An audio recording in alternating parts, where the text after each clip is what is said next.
Good Game Pocket Edition, the nano-sized show for gamers by gamers. I'm Hex. And I'm Barjo, and this week on Good Game we had a massive debate about the 80s, 90s and noughties. Oh, it was a trip down memory lane, Hex. Yeah, it was a good battle of opinions between you, Goose and I over which was the best gaming era. And you can catch that full episode now on our website, on YouTube and on iView, and make sure to weigh in with your opinion over which was the best era across all the various social media platforms. We were so busy with that we didn't review any games on Good Game, but we did on Spawn Point, and this week we're going to have a chat about Luigis Mansion. And we're joined by a special guest for that review. Tell me it's not the robot. First, let's have a look at how the Wii U is going with its fledgling library of games. And the latest catch-up port is Need for Speed Most Wanted U. Most Wanted was one of last year's best racing games. We scored it an 8.5 and a 9.5 here on the show, so we were quite interested to see how the Wii U handled it. It's very much the same game, but the Wii U does sport the PC version's textures, making it the best-looking console version of the game. The most notable addition are the touchpad controls on the Wii U gamepad. With one press, you can switch day to night on the fly, turn traffic on and off, mess with the police,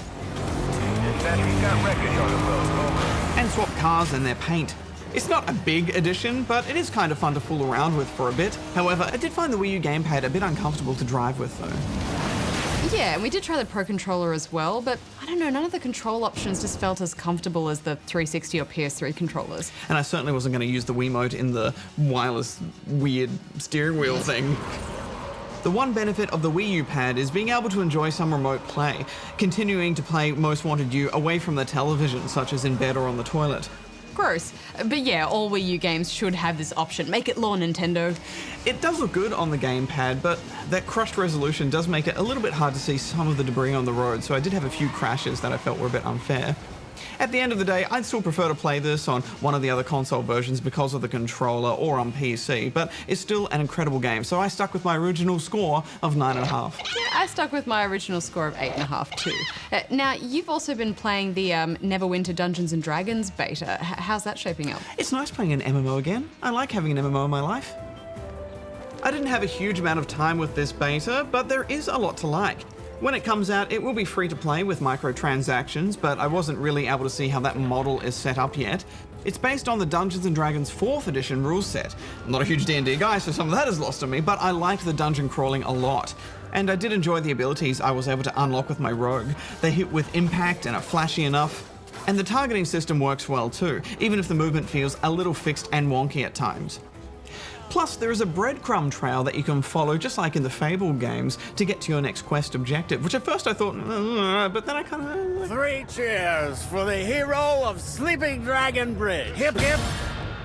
Yeah, I'm a little bit nervous about the art style, Barge. I mean, I know you always make ugly characters on purpose, but some of these character models are already like...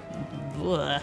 Yeah, but the best feature I found is the custom missions. Users can create their own dungeon crawls, and they can get rated. This is fantastic. It's basically free content for the developers, but also unlimited content for players.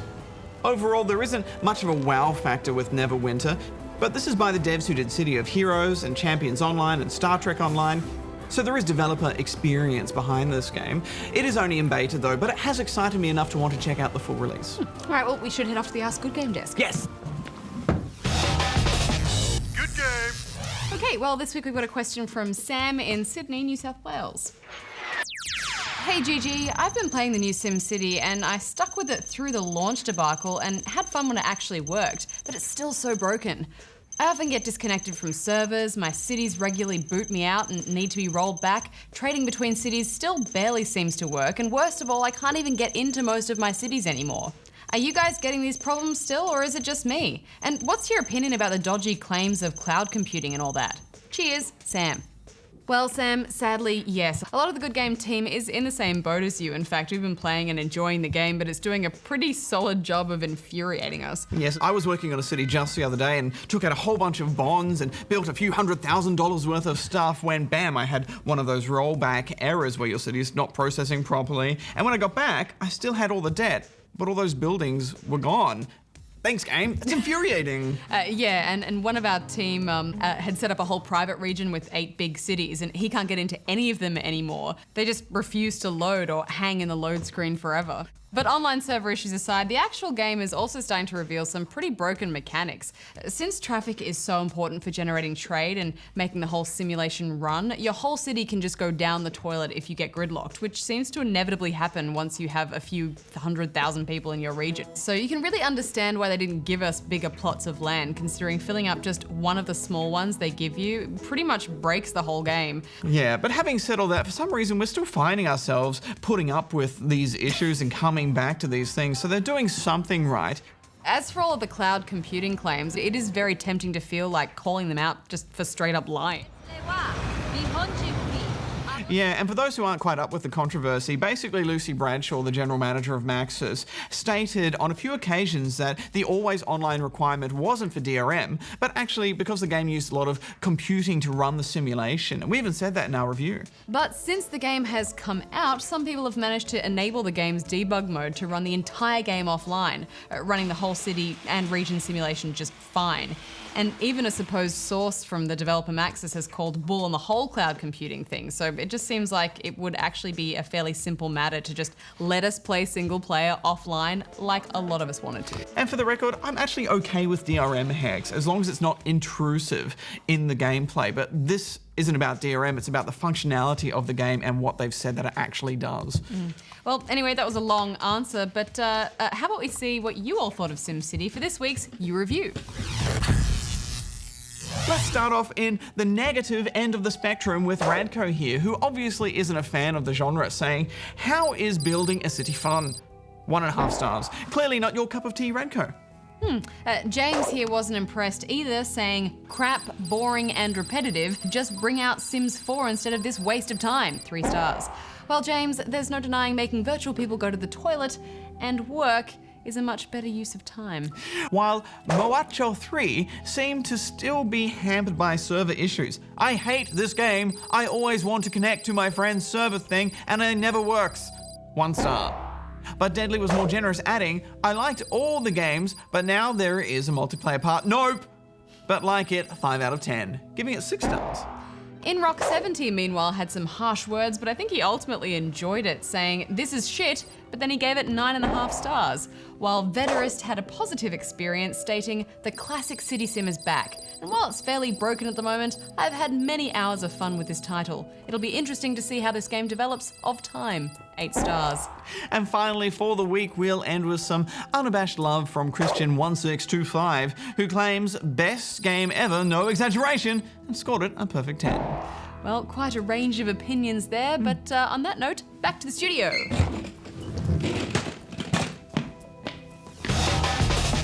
Good game. Oh, isn't this fun? Hi Darren, nice to see you. You too. If there's one thing we can always give Nintendo credit for, it's that they know when they're onto a good thing and they know not to mess with it too much. Luigi's Mansion was a Nintendo favourite, and now it's finally got a sequel on the 3DS, and it's ready to haunt us with its spooky charm. In the realm of the Evershade Valley, happy friendly ghosts suddenly turn hostile when the dark moon is shattered. Professor Egad, who has been studying these ghosts, calls upon the help of Master Ghostbuster, Luigi. He must venture into the haunted mansion to retrieve the broken pieces of the dark moon and put the world right again. You have 5 different mansions to explore. Well, 5 different haunted locations, really. And this keeps things feeling fresh. Luigi is kind of a reluctant hero too. He's a bit scared, he's always shaking his head and slumping his shoulders like he really doesn't want to be there, but it's his duty, so he does it anyway. Oh, boy. Yeah, poor guy can't catch a break. Luckily, he's got some nifty inventions, namely the famous vacuum cleaner makes a return. Its basic vacuum function can be used to suck up trash, carpets, and other objects in the environment that might be hiding coins and gold. And it, of course, can also be used to trap those pesky ghosts. Combine that with the torch attachment and ghosts can be stunned so you can nab them more easily. Then there's the dark light attachment, which helps you locate hidden objects and secrets. Yeah, and using a combination of all these tools is key to taking down the various types of ghosts you'll face. Some of them are easy, but there are some really tricky ones as well, and they'll take a few goes to vacuum up. Once you have one stunned and snagged, combining a thumbstick pull and hitting A will suck the ghost up. but this isn't always an easy move to pull off. Not to mention, some of them are tricky and will block your flashlight so they can't be stunned. Yeah, it's clever the way they've created depth within the ghost catching. That said, I think all of the hidden collectibles and the exploration, finding those hidden rooms, was my greatest joy with this adventure. It's full of well-designed areas to navigate, packed with all kinds of mysterious ropes, trapdoors, and secret passages that you'd expect to find in a haunted building. Yes, and you'll be presented with a number of different puzzles with each new area you come across too, which is great. The puzzles aren't particularly tricky. Mostly they just involve basic physics or timing, or simply keeping your eyes peeled for hidden entrances. The aesthetic is just spot on, giving gamers who love the first game enough to wallow in with all that wonderful spooky nostalgia, while also creating a vivid new environment that feels reinvented. You can play with up to 4 players, although we found some of the modes a little brutal with just the 2 of us, though maybe we just didn't work together well enough.